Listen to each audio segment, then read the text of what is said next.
Hər vaxtınız xeyir, obyektivdəsiz. Bugün danışacağımız mövzu hər səhər işə tələsən, əmək haqqını, məzuniyyətini, iş vaxtını düşünən hər kəsə birbaşa toxunur. Əmək məcəlləsinə dəyişiklik edilməsi haqqında qanun layihəsi əmək münasibətlərinə baxışın dəyişməsidir. Bəs bu dəyişikliklərə ehtiyac niyə yarandı və bizi hansı yeni mərhələyə aparır? Ailə vəzifələri olan işçi anlayışı nə deməkdir və bu kağız statusu üzərində qalacaq, yoxsa real həyatda işçinin iş-ailə balansını qoruyacaq? Məsafədən iş artıq qanunla tənzimlənirsə, iş vaxtı nə zaman başlayıb, nə zaman bitəcək, artıq iş saatları və sosial təminat hesablanacaqmı? Məzuniyyətlərin hesablanmasındakı yeniliklər kimlər üçün üstünlük, kimlər üçün yeni məsuliyyət yaradır? Və ən əsası, bütün bu dəyişikliklər qüvvəyə minərsə, vətəndaş gündəlik iş həyatında hansı real fərqləri hiss edəcək? Bu suallara bugün obyektivdə aydınlıq gətirəcəyik. Peşə standartları ilə bağlı qısa bir məlumatımız var. Bu standartlar işçinin müvafiq peşə və ixtisas üzrə yerinə yetirməli olduğu işin məzmununa və əmək şəraitinə qoyulan minimum tələblərin məcmusudur. Gəlin, birlikdə izləyək, ardınca studiyada söhbətimiz davam edəcək.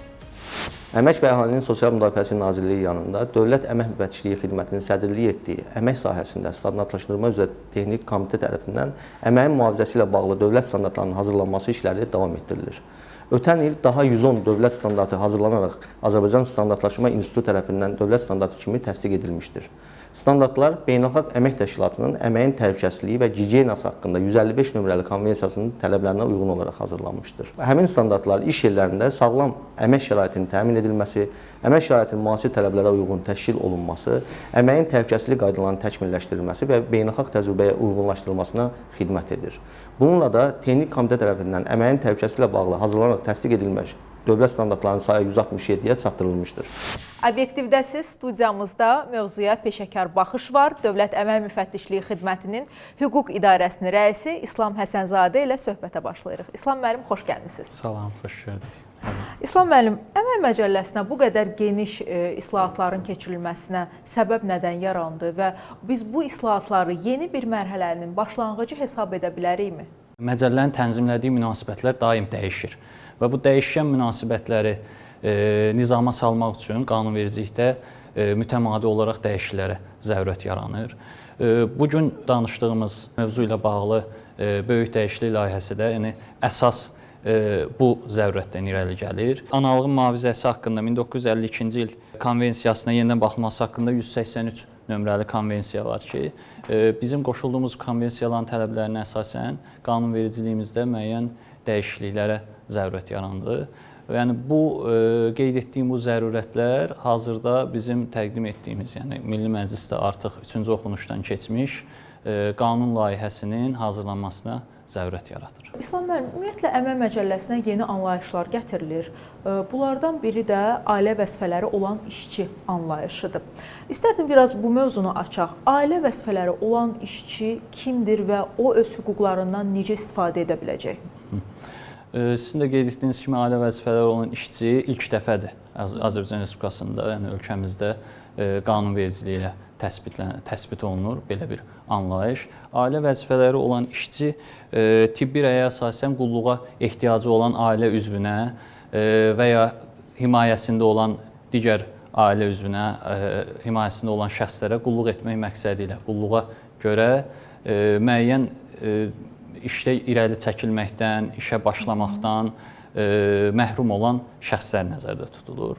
Bu şəxslərlə bağlı, yəni hazırda bizim əmək münasibətlərinin təhlili göstərir ki, işçi ilə işə götürən arasında bu məsələlərlə bağlı bir çox hallarda mübahisələr yaranır. Yəni eyni zamanda məcəllədə ayrı-seçkiliyin qadağan olunması, yəni bir sıra şəxslərlə bağlı, xüsusi kateqoriyadan olan şəxslərlə bağlı ayrı-seçkiliyin qadağan olunması müəyyən olunubdur. Məsəl üçün əlilliyinə görə şəxslərə əmək münasibətlərində ayrı-seçkilik qoyula bilməz, ictimai münasibətinə görə, dini, irqi vəziyyətinə görə ayrı-seçkilik müəyyən oluna bilməz.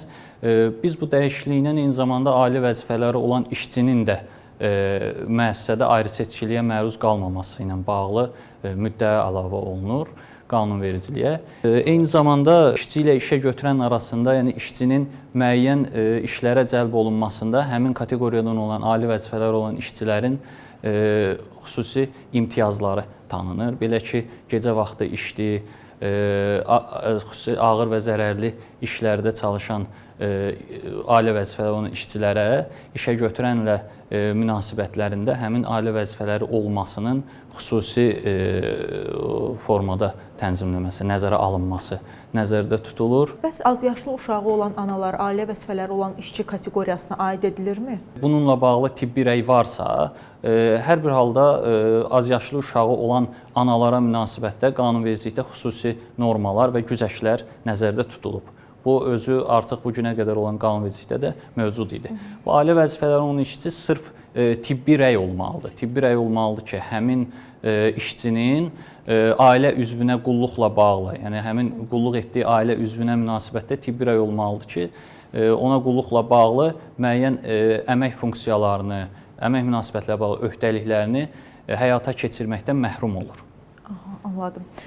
İndi toxunacağım mövzu əminəm ki, bütün çalışanları maraqlandıran bir mövzudur. Çünki Əmək Məcəlləsinə yeni daxil edilməsi planlaşdırılan bir məsələ də distant, yəni məsafədən işdir. Hər kəs istər ki, bu hüquqdan istifadə edə bilsin. Çünki günümüzdə məhz ictimai nəqliyyatın sıxlığını nəzərə alsaq, həyatın sürətini, texnologiyaların inkişafını nəzərə alsaq, bu labüddür demək olar ki. Amma bir məqam da var ki, yəni distant iş dedikdə ağla həm də o gəlir ki, necə işləyəcəyik, iş saatımız necə hesablanacaq, əmək haqqımız azalacaqmı? İstərdim bax bu mövzulara aydınlıq gətirək. Sizin də qeyd etdiyiniz kimi, yəni mən daha əvvəl də dediyim kimi əmək münasibətləri mütəmadi dəyişkən olur. Yəni artıq hazırda olduğumuz dövrdə əmək münasibətlərinin bir mənalı distant işi ilə bağlı tələbin mövcud olduğunu artıq biz görürük. Belə ki, hamımızın da bildiyimiz 2020-ci ildə, yəni pandemiya dövrü artıq bir çox müəssisələrdə distant işin tətbiqini zəruri vəziyyətə gətirdi və bizim əmək münasibətləri ilə bağlı apardığımız təhlillər də göstərir ki, bir çox müəssisələr artıq bunu tətbiq etməyə başlayıblar. Tətbiq etməsini həyata keçirirlər tətbiqini. Yəni bunun qanunvericilikdə olması artıq onun müəyyən hüquqi tənzimləmələrə gətirib çıxaracaqdır. Ən əsas məsələ sizin qeyd etdiyiniz məsələdir ki, işçi ilə işə götürən arasında distant iş zamanı münasibətlər necə tənzimlənəcək? Yəni bu hal-hazırda bizim gətirdiyimiz dəyişiklik ilkin olaraq distant işin anlayışı ilə bağlıdır ki, müəyyən məsafədən müəyyən elektron cihazların tətbiqi ilə işin həyata keçirilməsi. Burada ən əsas məsələlər dediyimiz kimi işçi ilə işə götürən arasındakı əmək haqqının ödənilməsidir, əmək mühafizəsi qaydalarıdır, bunlar necə tənzimlənəcək? Bununla bağlı da biz qanunvericiliyə tənzimləyici müddəa əlavə edirik ki, bu eyni zamanda əmək haqqı və digər məsələlərlə bağlı da, bunlar da, yəni bu məsələlər hər bir halda işçi ilə işə götürən arasında bağlanan əmək müqaviləsi ilə tənzimlənəcəkdir. Bu əmək müqaviləsində nəzərdə tutulan əmək haqqı, yəni distant işin tətbiqi məqsədi ilə hər hansı bir formada azaldılması nəzərdə tutula bilməz. Yəni, bu da ki, belə deyək, qanunvericiliyin bir mənalı tələbidir. Ümumilikdə də, yəni əgər işə götürənə, işçiyə hər hansı bir hüquq müəyyən olunubsa, onun qanunla müəyyən olunmuş hər hansı bir hüququ işə götürən tərəfindən azaldıla bilməz. Amma bəzən bu distant iş anlayışına bəzi işə götürənlər mikromenecment səviyyəsində yanaşırlar. Çünki hələ ki bu məsələ biraz mübahisə mövzusudur. Baxın, bəzən müzakirələr getdikdə də düşünürlər ki, işçi evdən işləyəcəksə, mütləq şəkildə çox sərt bir nəzarət mexanizmi olmalıdır. İşçinin dəqiqələri yoxlanılmalıdır, kompüterdə xüsusi onun giriş-çıxış vaxtlarına nəzarət olunmalıdır. Bu məsələlər də qanunvericilikdə nəzərdə tutulacaqmı, yoxsa bu elə işə götürənlərin ixtiyarına veriləcək? İşçinin əmək şəraiti ilə bağlı, eyni zamanda hüquqları ilə bağlı bir çox məsələlər əmək qanunvericiliyində ümumi normalar nəzərdə tutulub, amma bunlarla bağlı xüsusi məsələlər artıq əmək müqaviləsi ilə tənzimlənir. Yəni işə götürən əgər işçiyə iş vaxtını müəyyən edibsə, bunun distant məsafədən olması ilə iş yerində həyata keçirilməsi arasında bir fərq olmayacaq. Belə ki, işə götürən distant həyata keçirilən işdə də öz müəssisə daxili qaydalarının həyata keçirilməsini, təmin olunmasını işçidən tələb eləyə bilər. Burada qeyd etmək istədiyim nədir? Yəni əmək müqaviləsində əgər iş vaxtı və iş saatları necə müəyyən olunubsa, müəssisədə olan formada da eyni qaydada distant işdə də o həyata keçirilməlidir. Söhbətimizə kiçik bir fasilə veririk. Efir növbəsində bizi sosial dostlarımız gözləyir. Ölkənin ilk sosial televiziya layihəsi olan Dost TV-yə birbaşa bağlanırıq. Həftəlik sosial xülasənin təqdimatı ilə Əsmər Nəcməddin qızı bizimlə bağlantıdadır. Hər vaxtınız xeyir Əsmər, söz sizdədir. Salam xanım, hər vaxtınız xeyir olsun. Sizi və tamaşaçıları Dost TV-nin studiyasından salamlayıram. Həftə ərzində sosial sahədə baş verən ən son xəbərlər ilə qarşınızdayıq. Bakı Media Mərkəzinin rəhbəri Arzu Əliyeva və Alena Əliyeva Əmək və Əhalinin Sosial Müdafiəsi Nazirliyinin tabeliyində Sosial Xidmətlər Agentliyinin həssas əhali qruplarından olan şəxslər üçün sığınacaq və sosial reabilitasiya müəssisəsinin görmə qabiliyyəti məhdud şəxslər üçün sosial reabilitasiya və bərpa şöbəsini ziyarət ediblər. Son illərdə şəhid ailələri və müharibə ilə əlaqədar əlilliyi olan şəxslərə 16 min mənzil verilib. Ötən dövrdə müharibə ilə əlaqədar əlilliyi olan 7700 şəxs isə avtomobillə təmin olunub və növbədə olanların avtomobillə təminatı başa çatıb. Dövlət Tibbi Sosial Ekspertiza və Reabilitasiya Agentliyi tərəfindən 2025-ci il ərzində 54,5 min şəxsə əlillik təyin edilib. Onlardan 25,3 mini ilkin, 29,2 mini təkrar əlillik təyinatıdır. Əlillik təyinatından sonra elektron sistem üzərindən əlilliyə görə praktik qaydada sosial ödənişlər təyin edilir. Belə hörmətli tamaşaçılar, mənim sizə bu həftəlik çatdıracaqlarım bu qədər. Diqqətiniz Real TV-də olsun, obyektiv davam eləyir. Hələlik. Təşəkkür edirəm Əsmər. Dost TV ilə birbaşa bağlantıda həftəlik sosial xülasəni izləyirdiniz. Obyektiv işini davam etdirir. İslam müəllim, istərdim məzuniyyət dövrü məsələsinə toxunaq. Məzuniyyət dövrünün yenidən hesablanması necə həyata keçiriləcək və bu işçi ilə işə götürən arasındakı məsələlərə, eyni zamanda onların hüquqlarına necə təsir edəcək? Barəsində danışdığımız qanunvericilik layihəsində belə demək olarsa ən çox tənzimləmə və həyata keçirilən dəyişiklik elə əmək məzuniyyəti ilə bağlı olan məsələlərdir. Burada düşünürəm ki, cəmiyyətimiz üçün ən maraqlı olan hissə bu atalıq məzuniyyətin tətbiqi ilə bağlı olan müddəadır. Belə ki, bildiyimiz kimi hal-hazırda da Əmək Məcəlləsində uşağın doğulması ilə bağlı ataların ödənişsiz məzuniyyətdən istifadə etmək hüququ vardır.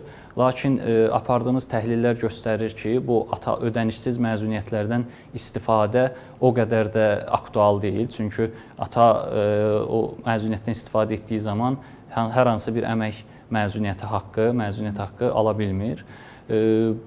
Hazırki dəyişikliklə artıq bu yeni bir mərhələyə qədəm qoyur. Burada övladı doğulan ataya həm doğuşdan əvvəl, həm doğuşdan sonra olmaqla, yəni ümumilikdə öz seçiminə əsasən ümumilikdə 14 gün müddətində ödənişli məzuniyyətin verilməsi nəzərdə tutulur.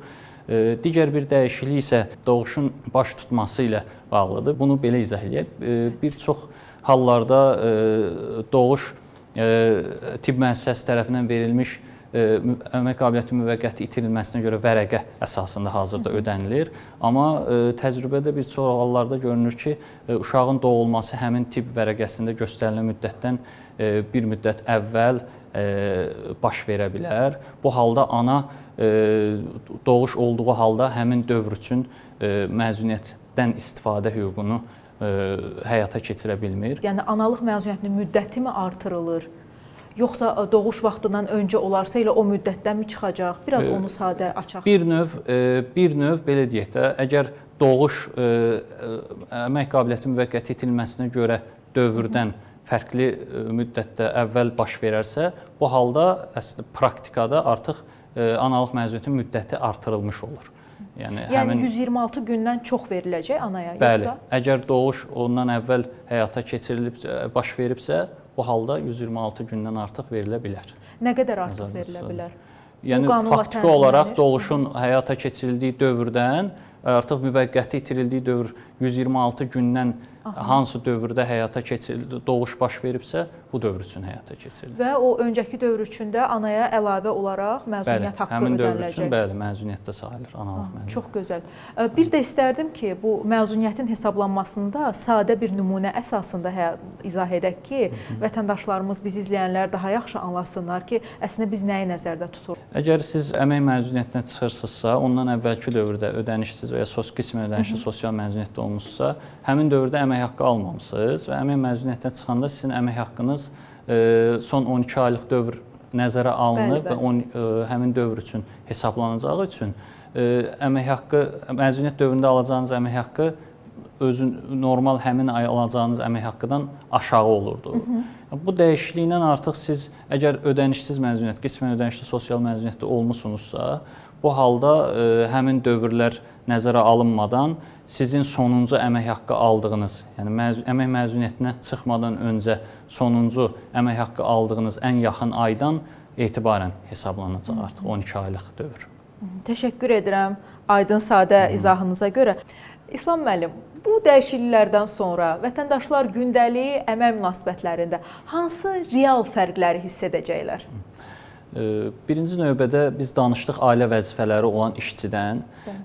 Hazırda dediyimiz kimi, yəni problemdir ki, bir çox şəxslər müəyyən çətinliklər səbəbindən qulluq etdiyi ailə üzvünə əmək iş yerində olması səbəbilə qulluğu həyata keçirə bilmir, qulluq etməli olduğu ailə üzvünə. İşə götürən artıq ailə vəzifələri olan işçilərə münasibətdə daha həssas yanaşma tələb edir işə götürənlərdən.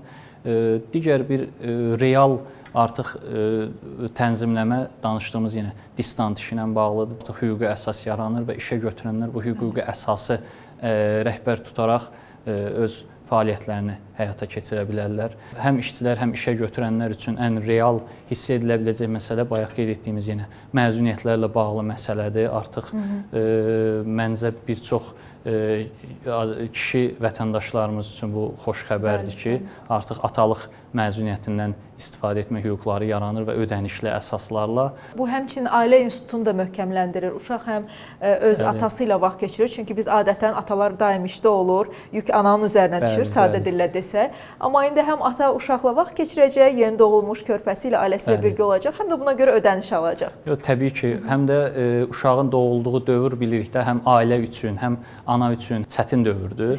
Bu çətin dövrdə bəli, bu bütün bu çətinliyi birbaşa ananın üzərində qalması təbii ki, yəni istənilən halda çətinlik yaradan vəziyyət idi.